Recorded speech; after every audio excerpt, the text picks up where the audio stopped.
Hello friends, मैं गौरव। और जरा इमेजिन करो, आप अपने प्राइवेट स्पेसक्राफ्ट से चांद तक जाते हो, उस स्पेसक्राफ्ट को चांद के पर्सनल स्पेस स्टेशन पर डॉक करते हो, वहां से आपको एक लैंडर और रोवर से लैस टैक्सी सर्विस आपके डेस्टिनेशन तक छोड़ती है, और फिर फाइनली जैसे ही आप उस रोवर टैक्सी का दरवाजा खोलते हो, आप सीधा अपने आप को चांद पर मौजूद एक घर में पाते हो। Seems impossible to even imagine, right? Well, ये सब अगले 10 सालों में होने वाला है, क्योंकि नासा का आर्टेमिस प्रोग्राम जो बनाया इसीलिए गया था कि मून और मार्स को कॉलोनाइज कर सके, वो अब फाइनली 11 दिसंबर 2022 को उसके पहले मिशन आर्टेमिस 1 को सफलतापूर्वक कंप्लीट कर चुका है। और साथ ही चांद और मार्स के उन फ्यूचर कॉलोनीज का इनिशियल लेआउट कैसा होगा वो भी बनकर एकदम तैयार है। वेल, ये लेआउट बहुत ही इंटरेस्टिंग है। इस लेआउट के अनुसार सबसे पहले आपका स्पेसक्राफ्ट इस चांद के पर्सनल ISS लूनर गेटवे पर डॉक करेगा। देन उस पर अटैच्ड एक लूनर लैंडर आपको चांद की सतह पर मौजूद प्राइमरी लैंडिंग जोन तक ले जाएगा। इस लैंडिंग जोन के पास एक प्रेशराइज्ड लूनर रोवर आपको पिक करने के लिए ऑलरेडी तैयार होगा।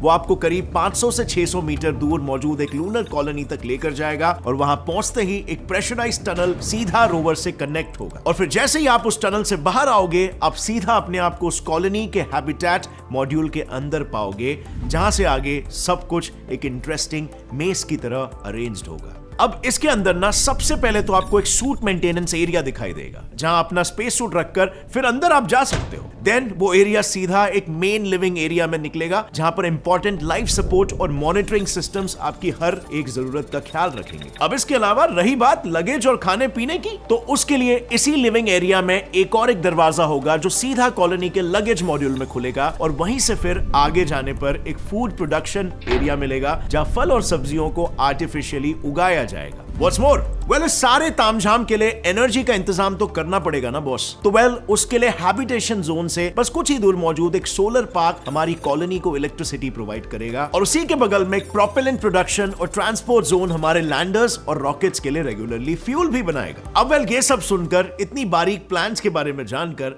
आप ये समझ रहे होगे कि हम तो यार बस ऐसी ख्याली पुलाव बना रहे। But let me tell you, ये कोई मेरा आइडिया नहीं है, ये मेरा कोई प्लान नहीं है। इसे खुद नासा ने डिजाइन किया है अपने दोनों मार्स और मून कॉलोनीज के लिए। इनफैक्ट इसी कॉन्सेप्ट को सच बनाने की ओर पहला कदम था आर्टेमिस 1 मिशन, जो अब सक्सेसफुली अकम्प्लिश कर लिया गया है। और इसके बाद ना फ्रेंड्स, बारी आएगी राउंड 2 की, यानी अगला मिशन जो होगा आर्टेमिस 2। और एक बार ये मिशन सक्सेसफुल हो गया तो फिर लॉन्च होगा आर्टेमिस 3, जो कि एक ऐसा मिशन होगा जिसमें पहली महिला एस्ट्रोनॉट को चांद पर लैंड करवाने के साथ साथ लूनर गेटवे के लिए लगने वाले 2 इंपॉर्टेंट मॉड्यूल्स, पावर और प्रोपल्शन मॉड्यूल और हैबिटेशन और लॉजिस्टिक आउटपोस्ट मॉड्यूल, इनको चांद पर भेजा जाएगा और सेट किया जाएगा। और एक बार आर्टेमिस 3 कंप्लीट हो जाता है, फिर बारी आएगी आर्टेमिस 4 की, जिसके साथ नासा चांद पर शुरुआती कॉलोनीज बनाना शुरू कर देगा। यानी ऑल इन ऑल मिशंस तो सारे सेट है, चांद पर बस्ती बनाने की पूरी प्लानिंग हो चुकी है, और इन प्रैक्टिकल स्टेप्स में इसे एग्जीक्यूट किया जाएगा। सो यहाँ पर एक मेन सवाल आप सभी के जहन में घूम रहा होगा कि क्या हमारा भी नंबर आएगा? सो बात ये है ना, नासा ने आर्टेमिस 1 में अपने बेसिक तामझाम के अलावा 3 लाइव एक्सपेरिमेंट्स को भी इन्वॉल्व किया था: मैनिकेन क्रूड मिशन, बायोसेंटिनल और ओमोटिनैश। और इनमें से सबसे पहले मैनिकेन क्रूड एक्सपेरिमेंट के लिए नासा ने आर्टेमिस 1 पर 3 क्रू मेंबर्स को भी भेजा था। एक्चुअली इस एक्सपेरिमेंट को लीड करने के लिए नासा ने मैनिकेन कमांडर मूनकिन कैंपस को अपॉइंट किया था, जिनका काम था टेक ऑफ के वक्त महसूस होने वाले प्रेशर, झटके प्लस रेडिएशन लेवल्स को रिकॉर्ड करना,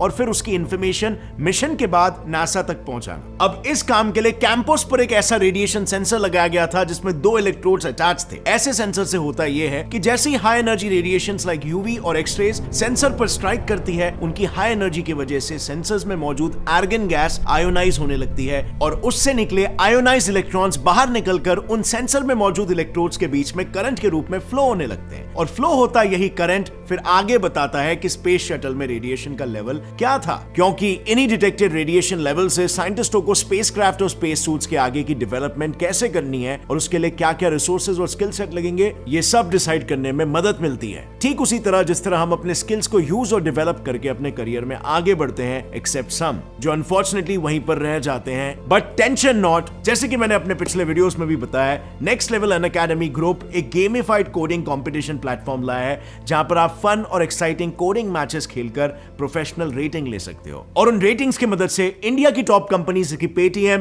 क्रेडलवाइज, कैशिफाई, इनमें जॉब्स अनलॉक कर सकते हो। And you know what's more, next level season के थ्रू आप घर बैठे बैठे हर महीने एप्पल मैकबुक और आईपैड जैसे अमेजिंग प्राइजेस भी जीत सकते हो। यकीन नहीं हो रहा होगा? वेल, ये सब है winners of the last season, और इन सभी को एप्पल और किंडल गुडीज के साथ साथ टॉप कंपनीज में इंटरव्यू भी मिले हैं। सो रुके क्या हो, फरवरी सीजन चालू हो चुका है। आज ही पार्टिसिपेट करो। डोंट फॉरगेट, जितने ज्यादा मैचेस जीतोगे उतने ही ज्यादा चांसेस होंगे आपके टॉप पे आने के। सो हरी, आज ही डिस्क्रिप्शन में दिए गए लिंक से आप डाउनलोड करो और यूज करो मेरा इनवाइट कोड GAU5379 और पाओ early access to the app. Initially आप वेट लिस्ट में जाओगे क्योंकि बहुत सारे यूजर्स साइन अप कर रहे हैं, पर आप फ्रेंड्स को रेफर करके वेट लिस्ट जल्दी क्लियर कर सकते हो। 5 सक्सेसफुल रेफर से आपकी पूरी की पूरी वेट लिस्ट क्लियर हो सकती है। So go and check it out next level today. And now let's jump back to our topic. NASA के अनुसार कैप्टन कैंपोस के साथ साथ उनके सीट पर भी एक्सेलेरोमीटर और प्रेशर सेंसर्स लगाए गए थे, जिनका काम था टेक ऑफ के वक्त पैदा होने वाले झटकों को नापना। बेसिकली इन दोनों सेंसर्स में एक प्रेशर को इलेक्ट्रिसिटी में तब्दील करने वाला पीजो इलेक्ट्रिक मटेरियल मौजूद था, जो टेक ऑफ से बढ़ने वाले एक्सेलरेशन और फिर उससे पैदा होने वाला प्रेशर, इन दोनों की इंटेंसिटी बताता है। अब इन दोनों सेंसर्स का मैकेनिज्म इतना सिंपल है कि आप लिटरली इसे बस 2 मिनट में समझ सकते हो, क्योंकि इस एक्सेलरोमीटर में बेसिकली एक बॉल अटैच किया गया था जो रॉकेट के ऊपर जाने पर नीचे मौजूद पीजो इलेक्ट्रिक मटेरियल को एक स्पेसिफिक फोर्स के साथ प्रेस कर रहा था। इससे होता यह है कि जस्ट लाइक अ किचन लाइटर, जैसे ही वो प्रेशर पीजो इलेक्ट्रिक मटेरियल पर पड़ेगा, उसमें मौजूद चार्जेस सेपरेट होकर करंट पैदा करने लगेंगे। यानी इन शॉर्ट, इन सेंसर्स में भी एक फ्लो ऑफ करंट की मदद से साइंटिस्ट ये कैलकुलेट कर रहे थे कि फ्यूचर आर्टेमिस मिशंस में टेक ऑफ के वक्त इंसानों के शरीर पर कितना फोर्स पड़ सकता है। खैर, अब बात करते हैं 2 फीमेल मैनिकिन्स हेल्गा और जोहर की, जो नासा के स्पेशली डिजाइन रेडिएशन प्रोटेक्शन कवच एस्टोरैड की काबिलियत टेस्ट करने के लिए मिशन में ऐड किए गए थे। इनसे नासा को बस इतना जानना था कि क्या उनका कवच असली इंसानों को भी बचा पाएगा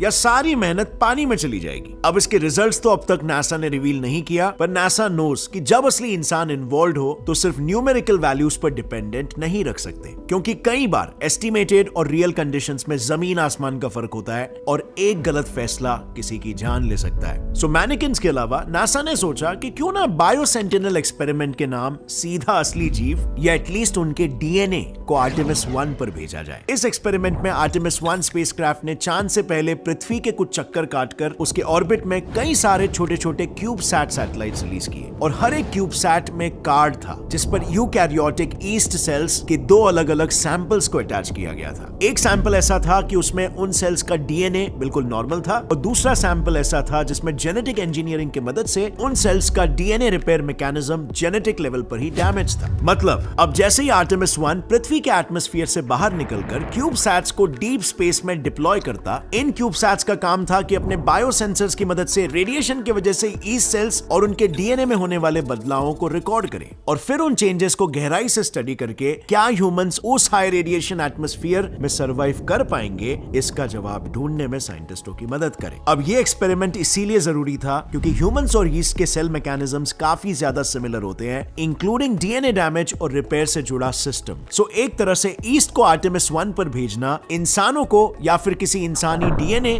को उस पर भेजने जैसा था। पर एक सेकेंड, जाना तो हमें चांद पर है, राइट? तो चांद के एटमॉस्फेयर का क्या? उसी के लिए था इस मिशन का फाइनल एक्सपेरिमेंट ओमोटिनैश।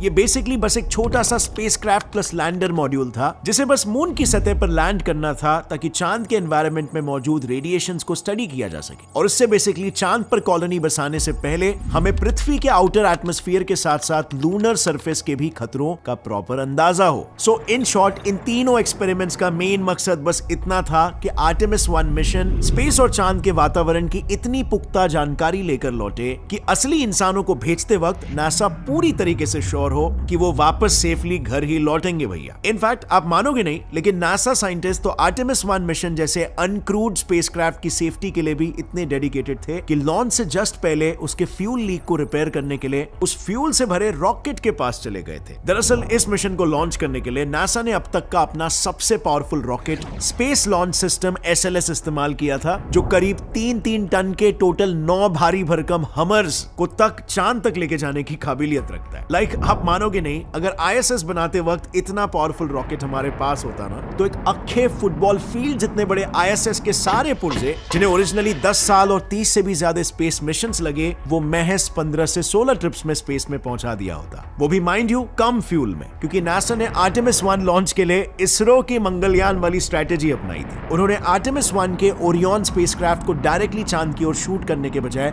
रॉकेट सेपरेट होते ही पहले उससे पृथ्वी का एक चक्कर लगवाया, उस दौरान वहां पर क्यूब सैट्स को डिप्लॉय किया और फिर जब सारे सैटेलाइट्स डिप्लॉय हो गए तब पृथ्वी की ग्रेविटी की मदद से उसे चांद की ओर किसी स्लिंग शॉट की तरह उड़ा दिया। यानी कि फ्रेंड्स, इन शॉर्ट नासा ने अपने इस मिशन में पावर के साथ साथ प्लानिंग भी एकदम तगड़ी की थी। हालांकि इतनी तगड़ी प्लानिंग के बावजूद इस पूरे मिशन में एक पी भी इन्वॉल्व था, प्रॉब्लम्स। वही प्रॉब्लम्स जिनका नील आर्मस्ट्रांग वाले अपोलो 11 मिशंस को भी सामना करना पड़ा था। असल में अनफॉर्चुनेट बात यह है ना फ्रेंड्स, नासा ने अपोलो और आर्टेमिस दोनों में सफलता 40 से 50 लोगों की जान से खेलकर हासिल किया है, स्पेशली वो लोग जो उनके रेड क्रू का हिस्सा है। दरअसल अपोलो और आर्टेमिस इन दोनों ही मिशंस में लॉन्चिंग के जस्ट 2 घंटे पहले रॉकेट का फ्यूल लीक होने लग गया था, और उसमें भी सिर्फ आर्टेमिस 1 के ही केस में ये एक बार नहीं, 2 बार नहीं बल्कि 3 बार हुआ। यानी आर्टेमिस 1 जिसका लॉन्च ऑलरेडी 2 बार पोस्टपोन हो चुका था, उसके लिए इस तीसरे लॉन्च अटेम्प्ट के वक्त हालात कुछ ऐसे हो गए थे कि अब नासा को फ्यूल लीक से ज्यादा खतरा उसके न्यूज लीक से लग रहा था। आखिर लोगों का विश्वास इतने बड़े एजेंसी से खत्म जो हो जाता। सो इस बार जैसे ही फ्यूल लीक की खबर नासा एडमिनिस्ट्रेटर को मिली, उन्होंने बिना कुछ सोचे समझे अपने 50 लोगों की रिपेयर क्रू को फ्यूल से भरे रॉकेट के बिल्कुल पास भेज दिया। अब ये तो हम सब जानते हैं कि रॉकेट में मौजूद लिक्विड फ्यूल कितने प्रेशर के साथ भरा होता है। वो जैसे ही हवा के कांटेक्ट में आता है ना, माइनिंग में इस्तेमाल होने वाले किसी TNT बॉम्ब से भी 10 गुना ज्यादा ताकत से फटता है। यानी ऐसे वक्त पर अगर कोई इंसान उस रॉकेट के पास खड़ा रहा तो उसका जल के राख होना तो बिल्कुल तय है। ऊपर से जरा इन इमेजेस को भी देख लो। ये आर्टेमिस के SLS रॉकेट के लिए स्पेशली डिजाइंड लॉन्च पैड की तस्वीरें हैं। आप खुद देख सकते हो, अकेले सिर्फ आर्टेमिस 1 के लॉन्च के बाद ही इसके अंजर पंजर ढीले हो चुके हैं। खैर जो भी हो, लकीली रेड क्रू अपोलो के वक्त भी जिंदा बच गया था और वो इस बार भी सही सलामत बच पाया, और ये अपने आप में आई पर्सनली थिंक किसी बड़े अचीवमेंट से कम नहीं है। हालांकि गोइंग फॉरवर्ड नासा को इस बात का ख्याल रखना होगा कि मून को कॉलोनाइज करने से पहले लोगों का पहले पृथ्वी पर जिंदा बचना जरूरी है, क्योंकि फ्रेंड्स चांद को कॉलोनाइज करने के बाद उनके प्लान में मार्स को कॉलोनाइज करना भी है, और उसके लिए नासा ने एक अनोखा न्यूक्लियर फ्यूल से चलने वाला रॉकेट भी बनाया जो हमें मार्स तक सिर्फ 100 दिनों में पहुंचाने की ताकत रखता है। उस पर मैंने रिसेंटली एक वीडियो बनाया है जो बहुत ही इंटरेस्टिंग है, पूरी टेक्नोलॉजी को बताता है, जिसे आप यहां पर क्लिक करके देख सकते हैं। और अगर इस वीडियो से आपको कुछ नया सीखने मिला, आप एक्साइटेड हो फ्यूचर के लिए, तो एक लाइक जरूर ठोकना।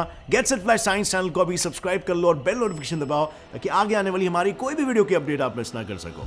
सी you next time. Till then as always stay curious, keep learning and keep growing. जय हिंद।